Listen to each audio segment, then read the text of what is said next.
Le sport pour la vie, c'est une émission où des passionnés de sport, des gens actifs et des entraîneurs viennent nous partager leur histoire et ce que le sport leur a enseigné pour toute la vie. Tout ça dans le but d'aider les parents et les entraîneurs à accompagner les petits et grands sportifs à prendre soin d'eux et à développer leur intelligence émotionnelle avec le sport comme outil. Bienvenue à tous les passionnés de sport pour la vie.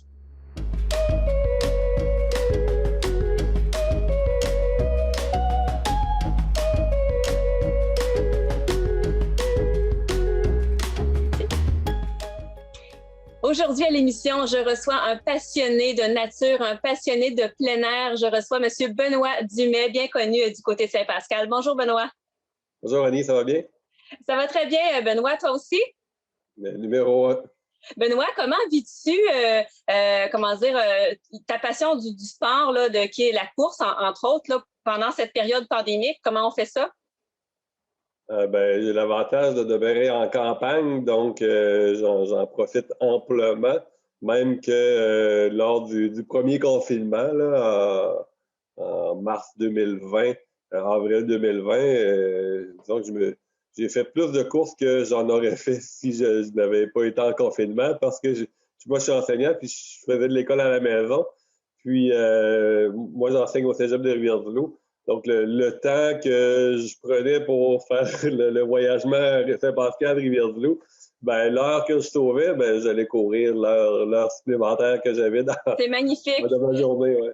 C'est magnifique parce qu'il y a des gens à qui je parle aussi de sport, beaucoup de courses, de marches, et disent c'est ça qui nous reste finalement, là.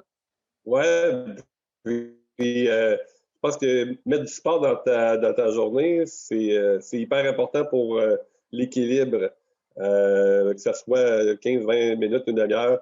Moi, j'aime faire du sport de longue haleine, faire des sorties d'1 heure, 2 heures. Mais si on est en mesure de mettre ça dans notre équilibre de vie, on vit beaucoup plus sereinement. Toi, Benoît, tu as une façon particulière d'intégrer la course à ta vie. Comment tu fais ça? Quel type de course tu fais? Moi, je suis un adepte de course en sentier. Moi, j'ai commencé à courir, ça fait peut-être 10-12 ans. J'ai toujours fait du sport. Puis, lorsque mes enfants sont nés, lorsque mon premier enfant, mon garçon est né, je me suis dit, on manque de temps. Puis là, faut optimiser notre temps, OK, lorsqu'on a des jeunes enfants. Donc, la course à pied, c'est hyper simple. Tu mets des chaussures, puis tu pars. Puis moi, je demeure, comme j'ai mentionné tout à l'heure, en campagne. Donc, je suis un amateur de course de trail, donc de course en forêt, en sentier. Puis, moi, je gère ça. C'est drôle. J'essaie de varier mes parcours. Comme je pars de chez nous, je m'en vais le parc des Séchutes à Saint-Pascal, c'est comme mon terrain de jeu, là. D'ailleurs, cette année, c'est phénoménal parce que c'est déjà tout dégelé. Donc, on peut aller déjà courir aux Séchutes début avril. Habituellement, c'est début mai où je peux m'y rendre. Parfois, je pars vers Saint-Bruno. Parfois, je prends ma voiture, je m'en vais courir le Caburon aller-retour.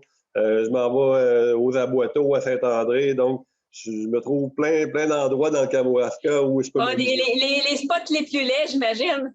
Ah, c'est ça, mais on se met à découvrir des endroits aussi qu'on n'aurait pas imaginé. Un des endroits dans le Kamouraska au courir où c'est vraiment beau, là, c'est le sentier du Brise-Culotte à Saint-Pacôme, là.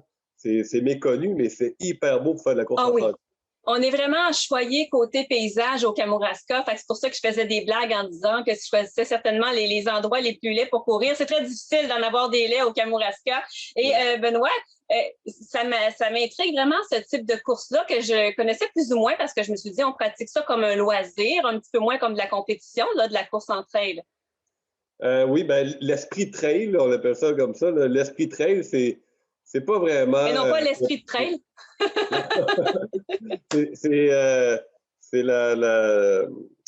C'est pas très compétitif. Donc, les gens qui courent en trail sont je mentionnais à des amis, là, courir en trail, c'est pas comme courir sur l'asphalte, là, les coureurs d'asphalte que je m'amuse à appeler. C'est comme faire du ski de fond puis de faire du ski alpin. C'est comme deux sports différents. Donc, en trail, on ne court pas pour battre un temps, on court pour soi.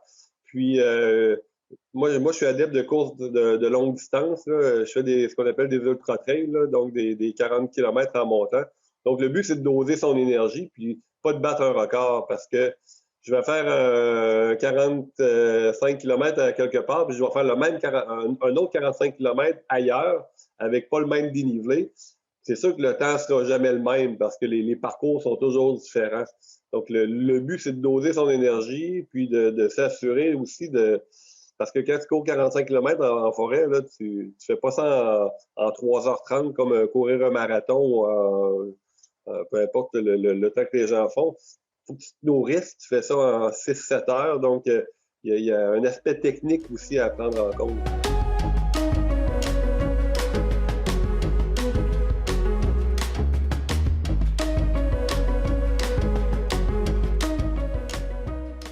Effectivement, comment tu fais pour garder ça, cette énergie-là tout au long? Parce que dans les sentiers que tu connais moins, bon, j'imagine que c'est étudié un peu avant, mais tu le sais pas comme qu'est-ce qui s'en vient là, comme dénivelé, par exemple, comme obstacle?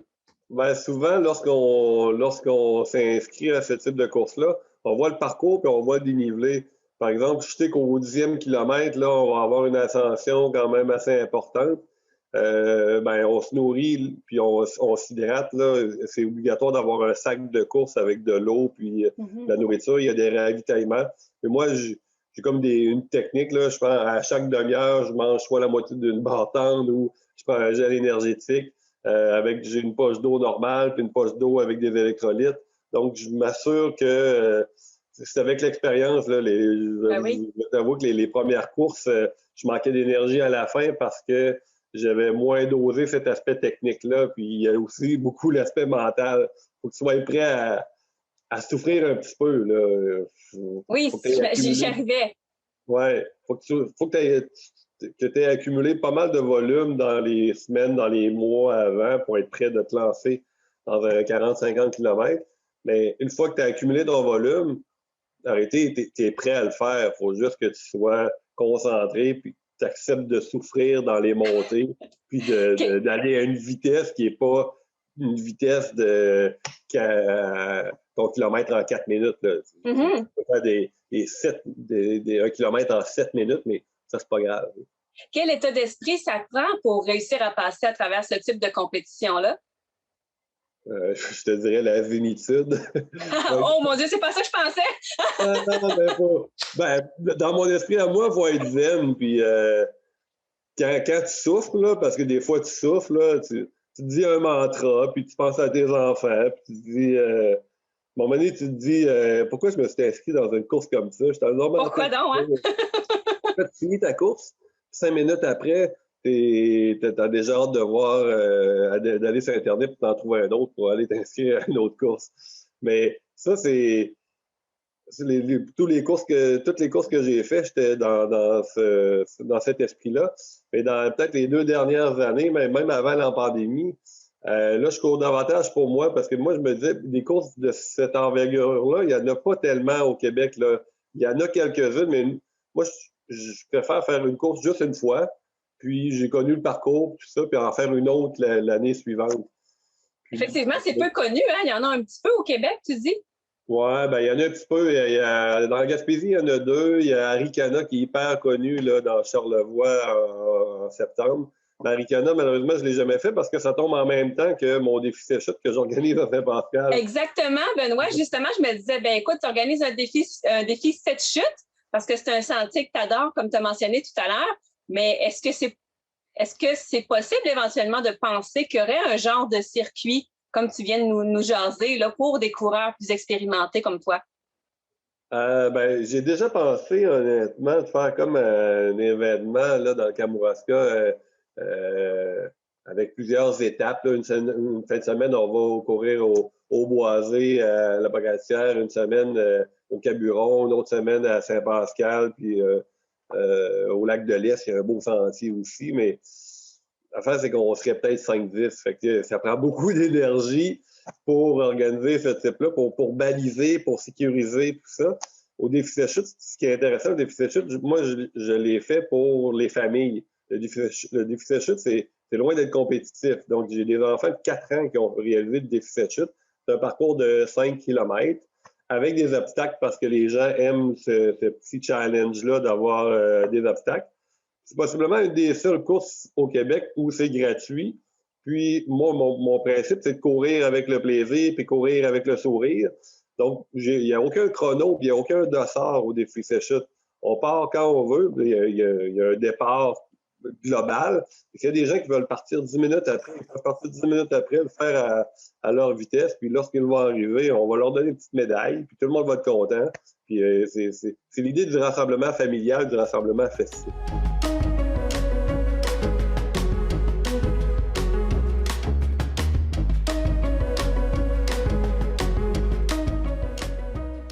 Justement, pourquoi c'est important pour toi d'offrir ça à ta communauté? Parce que ça, de fil en aiguille, là, depuis les années, tu t'es greffé avec plusieurs partenaires sont venus se greffer à l'événement qui est demeuré quand même, comme tu le disais, gratuit. Donc, pourquoi c'est important de créer cet événement-là du défi des 7 chutes et de rendre ça accessible? Ben, mon objectif, c'est de faire bouger les familles, puis de faire la promotion du plein air. Donc, puis de faire découvrir mon village.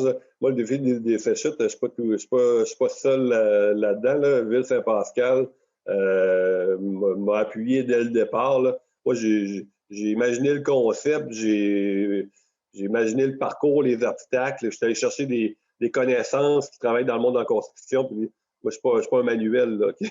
Donc, non, mais t'es un Dumais.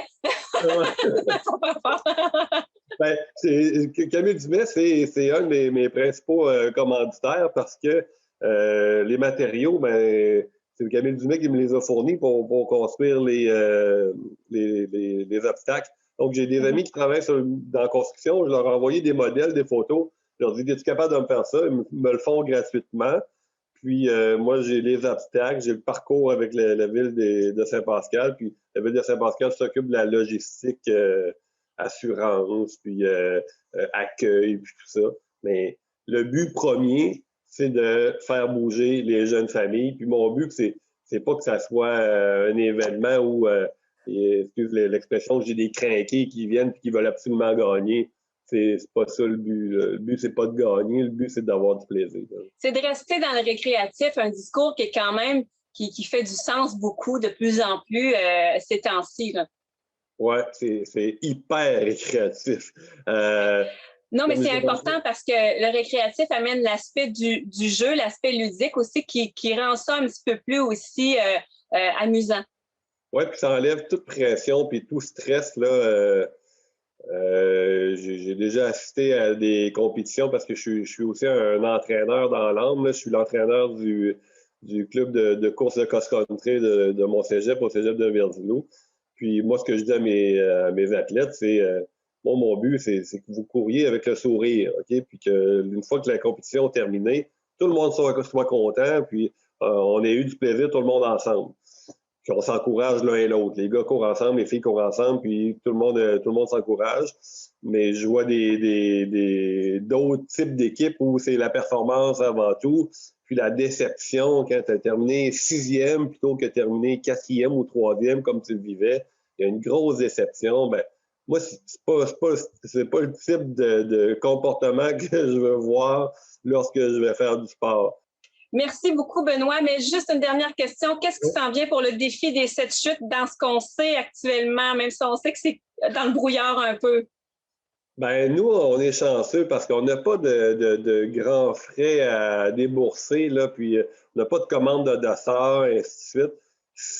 Si les promesses gouvernementales sont vraies, puis qu'en septembre, tout le monde est vacciné et tout ça, parce que le défi des 7 chutes, c'est toujours le deuxième dimanche de septembre, ben, on a de grosses chances que cette année, le défi des 7 chutes puisse avoir lieu.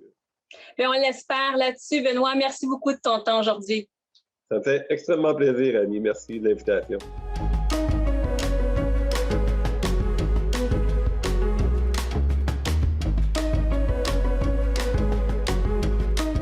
Je reçois maintenant à l'émission une athlète qui a compétitionné à l'international. On en a entendu souvent parler dans notre coin de pays. C'est une judoka exceptionnelle. Bienvenue, Alix Renauroy.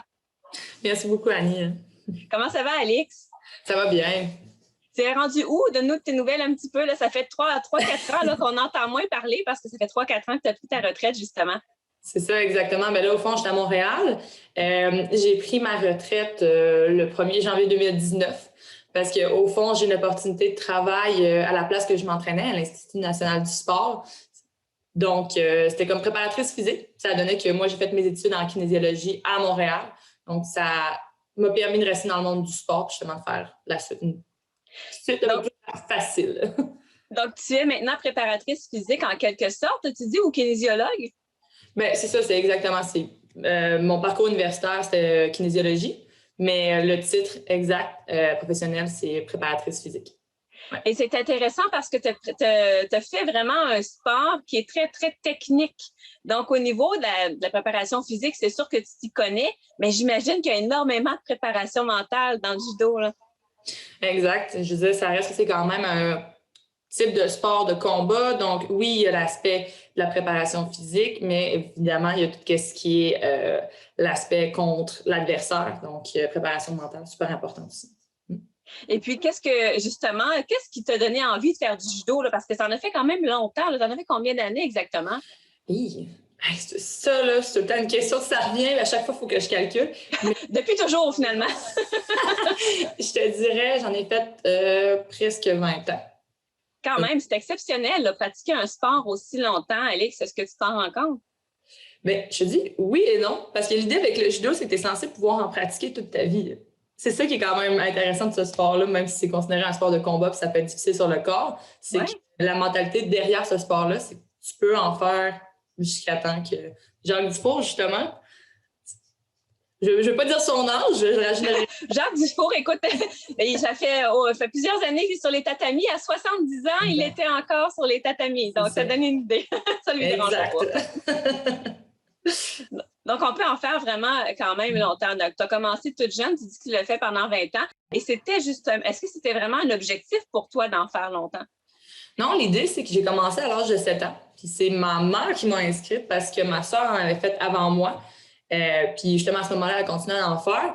Fait que, quand j'ai commencé le judo, c'était juste vraiment pour que je puisse bouger. Ma mère m'a inscrit à ce sport-là parce que c'est différent un peu. Puis justement, ça te permet de t'amuser avec tes amis, puis les combats, des trucs comme ça. Je trouvais ça super intéressant. Puis aussi tout l'aspect qui est par rapport à la mentalité du sport. Le judo, c'est d'origine japonaise, il y a un code moral qui est relié à ça. Puis c'est quelque chose que justement, dans la pratique du sport, les enseignants essaient de partager avec les judokas, les personnes qui pratiquent. Au départ, c'était vraiment juste une question de fallait que je dépense mon énergie. Moi, j'ai d'une grande famille. Ma mère était tannée qu'on se tiraille. Puis elle s'est dit, regarde, je vais l'inscrire à ça. Puis je faisais du judo en parallèle avec plein d'autres sports. Mais Alix, le judo, est-ce que je me trompe? Ou quand tu es arrivée il y a 20 ans, est-ce qu'il y avait quand même beaucoup de filles? Il n'y en avait pas beaucoup. Par contre, il y avait déjà Marie-Lise Lévesque qui était beaucoup plus âgée que moi, elle avait fait son parcours. Elle avait commencé justement à la Pocatière avec Jacques. Puis après ça, elle a fait le saut à Montréal avec l'équipe nationale. C'est tout le temps quelqu'un à qui elle a un peu pavé le chemin. On s'entend, c'est difficile des fois de partir d'un village où est-ce que justement on connaît tout. Puis après ça, décider, moi, je veux suivre justement ce chemin-là vers l'excellence. Puis être prêt à déménager, puis faire des choix dans sa jeune vie, on va dire, en fonction de ça. Quel type d'adversité on rencontre quand on fait du judo, Alix? Rendu à un certain niveau, je te dirais, c'est sûr qu'une grosse partie de notre sport, évidemment, puis c'est la réalité aussi dans plein d'autres sports, c'est tout qu'est-ce qui touche les blessures. On entend souvent qu'est-ce qui revient au judo, mais évidemment les commotions. Moi, particulièrement, j'ai subi une blessure à l'épaule, au genou, donc une rupture de ligament croisé, puis aussi un problème avec ma corde des rotateurs. Donc, ces deux blessures-là, j'ai dû me faire opérer. Et au fond, on s'entend qu'à cause de ça, il y a tout ce qui vient après l'opération. Tout ce qui est physiothérapie pour en revenir à 100%. Ça, c'est clair que ça a été, on va dire, dans ma carrière sportive, mais ça a été des épreuves. C'était pas facile. Et comment tu as fait pour revenir justement après ça? Mais au fond, à la base, j'étais chanceuse parce que vu que j'étais sur l'équipe nationale, j'avais la chance d'être entourée de professionnels qui ont pu me guider là-dedans. On s'entend que c'est pas tout le monde qui a la chance d'être accompagné de cette façon-là. Mais On parlait justement de préparation mentale, mais à ma deuxième blessure, parce que qu'est-ce qu'il faut savoir, c'est que les 2 blessures sont passées à 1 an d'intervalle. Je me suis blessée à l'automne, à l'hiver, moi, mon Noël, ben ça, je l'ai passé en béquille ou je l'ai passé avec le bras dans une attelle. Fait que le fait d'être accompagnée par des gens comme ça pour m'aider, pour répondre à mes questions, quand justement j'étais découragée, j'étais démotivée, ça m'a beaucoup, beaucoup aidée. Le point important pour moi, je pense que s'il y a d'autres sportifs qui sont un petit peu dans la même situation, en parler et être capable de bien s'entourer. Il y a une raison pour laquelle on a des professionnels physio, préparateur mental. Quand j'étais jeune, préparateur mental, je pensais que c'était juste des personnes avec des problèmes qui allaient voir les préparateurs mentaux. Je n'avais pas besoin de ça parce que ça allait bien. Mais la réalité, c'est que je me suis rendu compte que quand tu vas voir un préparateur mental, c'est pas juste quand ça va mal. Il faut aller voir aussi quand ça va bien pour t'aider justement à t'outiller par rapport à tes compétitions, puis aussi tout simplement comment est-ce que tu te prépares mentalement dans chaque jour. Un peu comme si on allait chez le médecin une fois par année pour notre santé physique, le préparateur mental aussi. Ben, c'est ça. Même je dirais plus qu'une fois par année.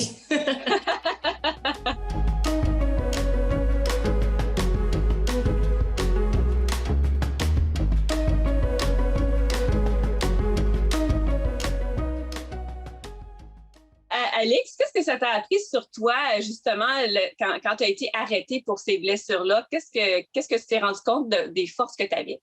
Bien, je me suis rendu compte que j'étais résiliente. Par là, j'entends que ça a été facile de dire « Ah, ben ma carrière de judo, je pourrais la finir là, les gens comprendraient, j'ai une blessure. » J'avais pas l'impression que les gens seraient déçus de moi. C'est une idée que ben ça arrive dans une carrière sportive, puis des fois, c'est vraiment difficile de revenir de ça. Je te dis, gros morceau de résilience, surtout après ma deuxième blessure. Et je voulais aussi être capable de dire, ben j'ai arrêté parce que moi, je voulais arrêter, parce que j'ai d'autres opportunités, parce que j'ai fait le choix, puis pas parce que je me suis fait dire que je pouvais plus, ou justement, à cause qu'une blessure, ça m'a mis le bâton dans les roues, puis j'ai décidé de ne pas revenir à cause de ça. Quand maintenant tu reçois des gens pour les aider à se réhabiliter, ben c'est quoi tes trucs que tu donnes? Est-ce que tu ajoutes justement un petit peu de trucs mentaux ou bien tous les sports sont différents? Je ne sais pas nécessairement. C'est clair que, je veux dire, je mets ma couleur.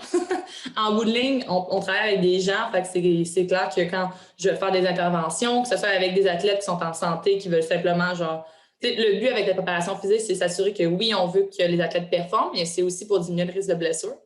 Puis savoir qu'avec mon passé, justement, j'ai cette expérience-là, ça me permet aussi d'en parler avec les athlètes, puis aussi d'expliquer le pourquoi on fait quelque chose. Moi, j'ai toujours trouvé que m'expliquer le pourquoi est-ce qu'on fait certains mouvements, certaines choses, permet d'avoir un meilleur engagement de l'athlète. Puis aussi comprendre, bon, bien justement, je fais ça parce que j'ai été blessée. Je sais que je suis rendue moins fort, mettons, avec ma jambe droite versus ma jambe gauche. Mais le fait de savoir le pourquoi je le fais. Peut-être ajouter un petit défi, savoir aujourd'hui, mon objectif, c'est que tu sautes tant ou que tu t'engages, qu'on lève tant de poids. Puis être capable d'aller chercher justement l'engagement de l'athlète pour ça, puis leur faire prendre confiance en soi, dire « OK, oui, je me suis blessée, mais regarde, aujourd'hui, j'étais capable de réaliser ça. » Et est-ce que j'imagine qu'il y a une part de technique, effectivement, que tu as apprise, là, mais est-ce qu'il y a un aspect, justement, mental où il faut vraiment que tu anticipes un petit peu là, ce que l'autre va faire? Bien, je te dirais, c'est drôle parce que tout ce qui est anticipation, des trucs comme ça, je te dirais, c'est pas nécessairement au niveau mental. Qu'est-ce qui, par contre, qui est beaucoup plus mental, c'est l'idée que tu es contre quelqu'un. Fait que je sais qu'il y a des personnes que eux, avant les combats, sont très, très sérieux. Puis il y a une certaine... avant qu'on rentre sur le tapis, il y a un moment où est-ce que tu fais face à ton adversaire, tu n'es pas encore en train de prendre le shidagi pour essayer de projeter. Fait il y a certaines personnes qui décident, eux, d'arriver sur le tapis puis un peu essayer d'intimider l'adversaire, des trucs comme ça. Fait que je te dirais, côté plus mental, c'est ça, c'est être prêt à dire, OK, ben moi, je suis dans ma zone, je sais ce que j'ai à faire, je sais c'est quoi le plan de match. Ben est-ce que je vais me laisser intimider par ça ou non?